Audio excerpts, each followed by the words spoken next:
안녕하세요. 야외일의 신윤경 비로니카. 하정열 미카엘입니다. 네, 7월의 둘째 주를 맞이하게 되었는데요.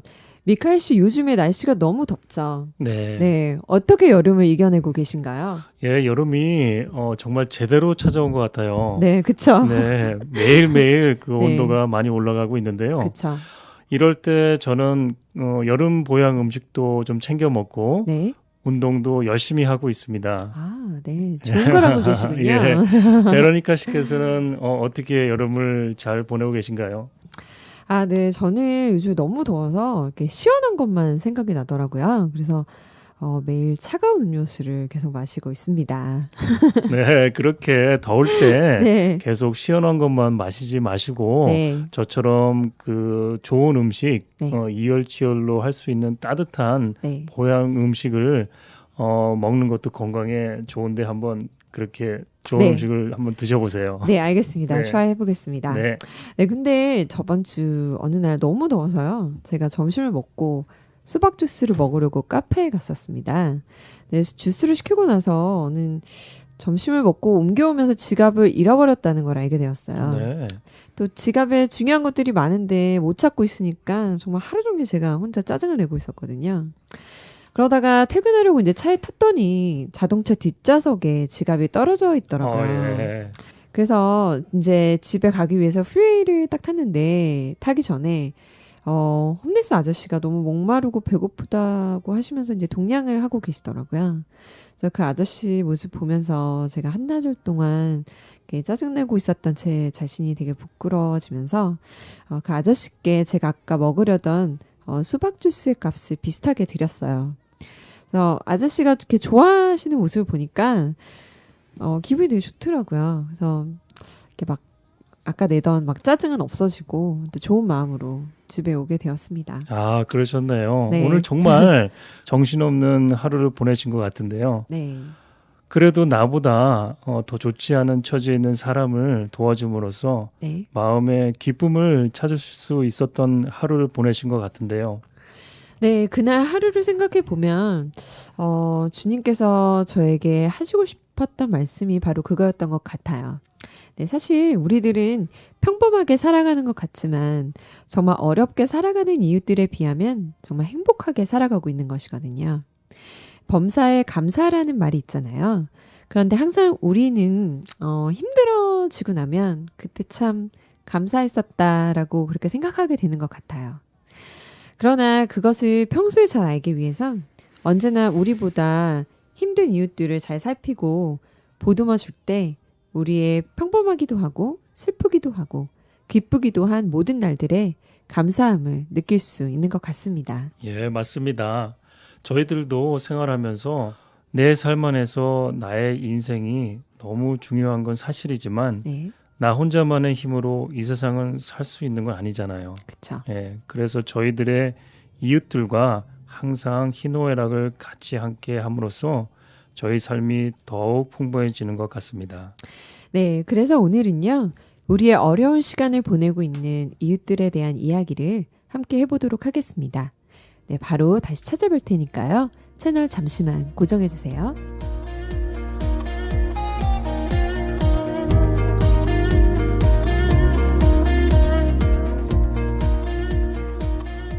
네, 오늘은 우리 주위의 어려운 이웃들 가운데 최근 LA에 2년 전부터 부쩍 늘어나고 있는 노숙자들에 대한 이야기를 해보도록 하겠습니다.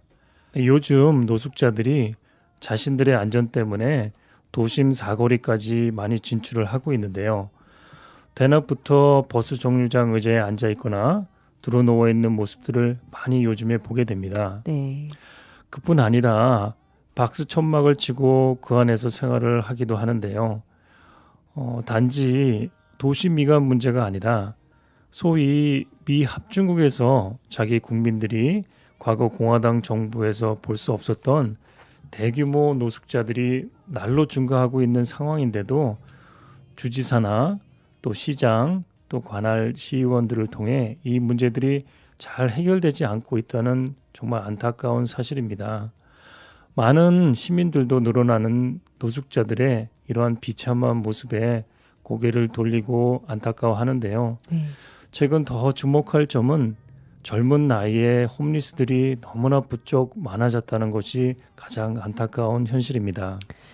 불경기 이후 전국에서 수많은 젊은이들이 일하는 시간이 충분치 않거나 아예 일이 없어서 거처를 갖지 못한다고 합니다.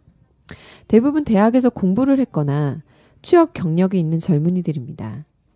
이번 불경기 중 연령별 실업률은 18세에서 24세 연령층이 최고치를 기록하고 있는데요.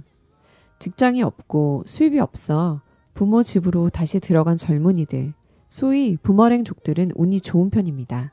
네, 이들 부메랑족들은 대부분 이 집 저 집 카우치를 전전하거나 자동차 등 남의 눈에 띄지 않는 공간에 숨어 새우잠을 잔다고 합니다.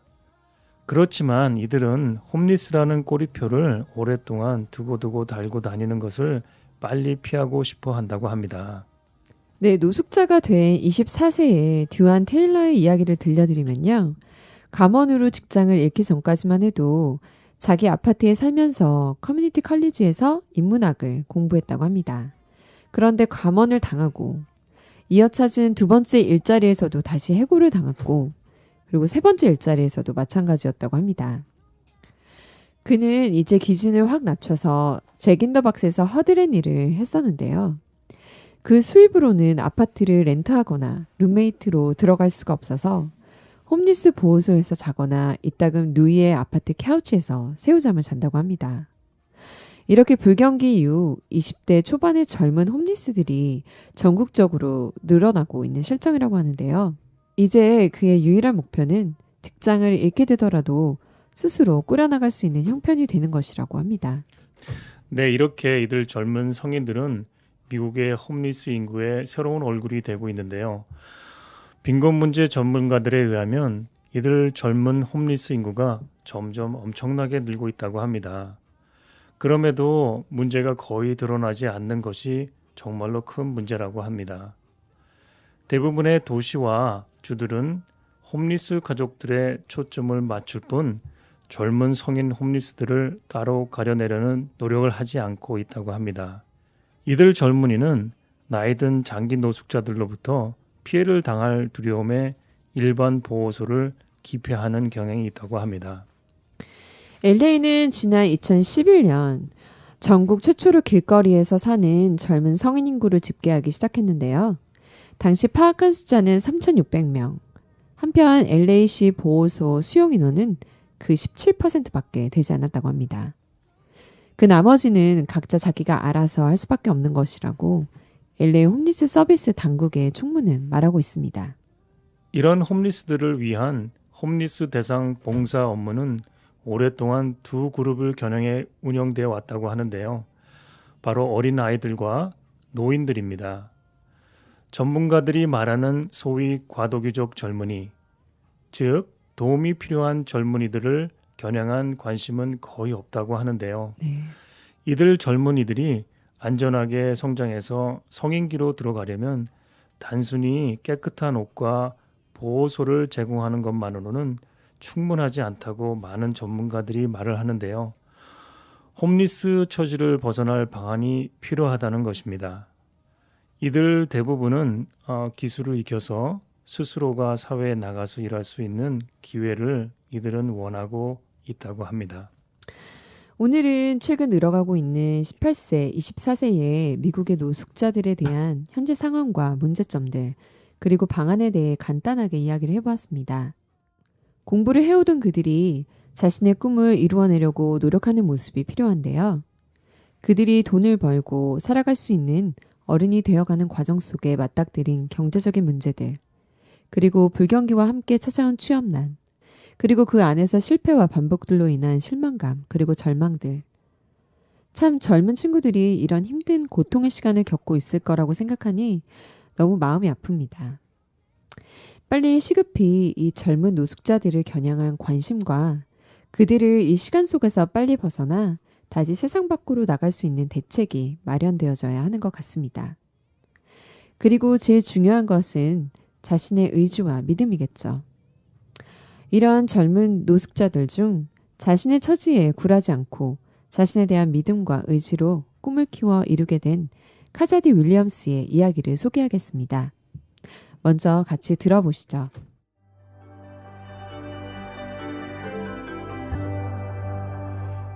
뉴욕 브루클린에서 한 여자아기가 세상을 향해 힘찬 울음소리를 터뜨렸습니다.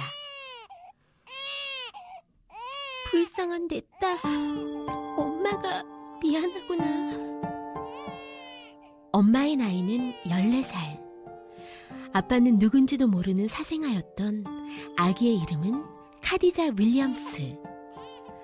그렇게 아기는 차가운 바닥에서 엄마와 처음 눈을 맞췄습니다. 지옥 같은 삶 속에서도 엄마는 희망을 잃지 않았습니다. 나는 중학교도 제대로 나오지 못했지만 우리 딸은 꼭 고등학교를 졸업하게 할 거야.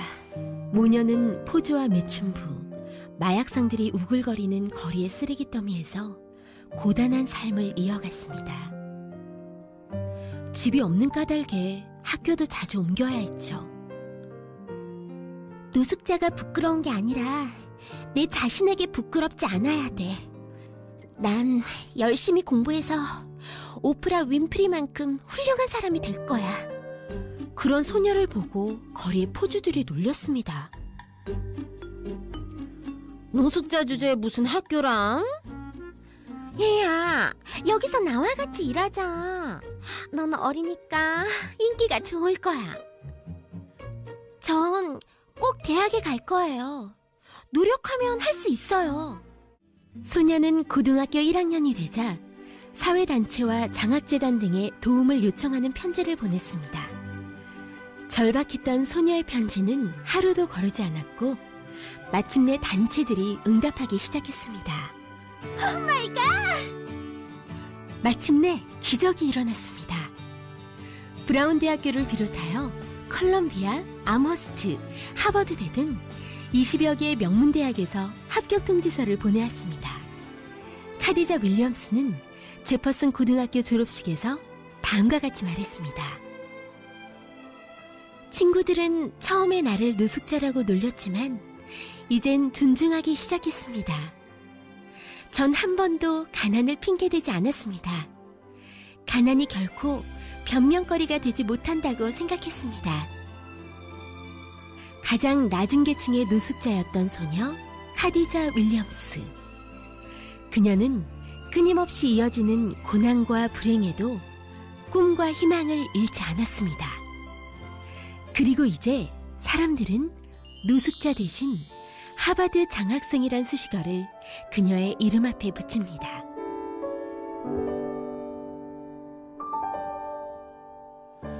그녀는 힘든 상황에서도 희망을 놓지 않고 열심히 공부를 해서 결국 미국 최고의 학교인 하버드를 입학하고 2013년 장학생으로 졸업하게 되었다고 합니다. 저는 카디자 윌리엄을 동영상을 통해 보면서요. 정말 너무나도 밝고 긍정적인 에너지가 넘치는 친구라고 생각했습니다. 그녀가 우리에게 남긴 메시지는 무엇일까요? 바로 자신을 잃지 말라는 것이죠. 우리는 각자 처한 상황이 있습니다. 하지만 우린 그 상황에서 다시 시작할 수 있습니다. 자신에 대한 믿음과 사랑이 있다면 말이죠. 우린 우리 자신을 어떻게 사랑하는 줄 잘 모릅니다. 그리고 믿어줄 줄도 잘 모릅니다. 가끔 실패하는 나 자신을 보면서 넌 안 돼 라고 쉽게 이야기하곤 하죠.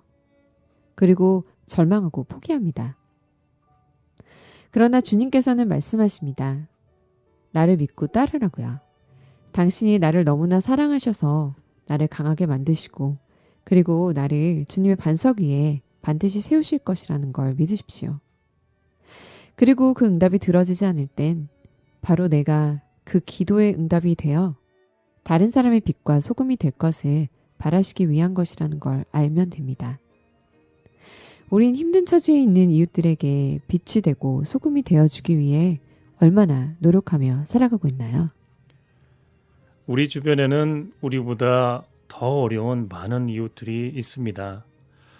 혹 거리를 걷다가 불황하나 구걸하는 거린들을 본 적이 있겠죠. 내 형제, 내 친구만 도울 줄 알고 그들을 못 본 척 한다면 하나님께서도 기뻐하지 않으실 것입니다. 또 내가 가진 것도 별로 없는데 다음에 많이 가져서 그때 그들에게 나눠준다면 그 또한 옳지 않은 생각입니다. 하느님께서는 지금 행하기를 원하십니다. 지금 우리가 가진 것에서 조금씩 나누어야겠습니다. 예수님께서는 고아와 과부를 돌보신 것처럼 우리도 소외된 이웃을 돌아볼 때 더욱더 풍성하게 임하는 주님의 나라를 경험해야겠습니다. 많은 이야기를 하다 보니 또 어느덧 시간이 다 되었는데요. 저희는 더욱 새로운 모습으로 다음 주에 찾아뵙도록 하겠습니다. 한 주간 동안 건강하시고요. 이번 한 주 우리의 소외된 이웃들에게 온 마음을 다해 자비를 베풀어 보는 시간을 가지시길 기도드립니다. 지금까지 야외일의 신윤경 베로니카 하종열 미카엘이었습니다. 안녕히 계십시오.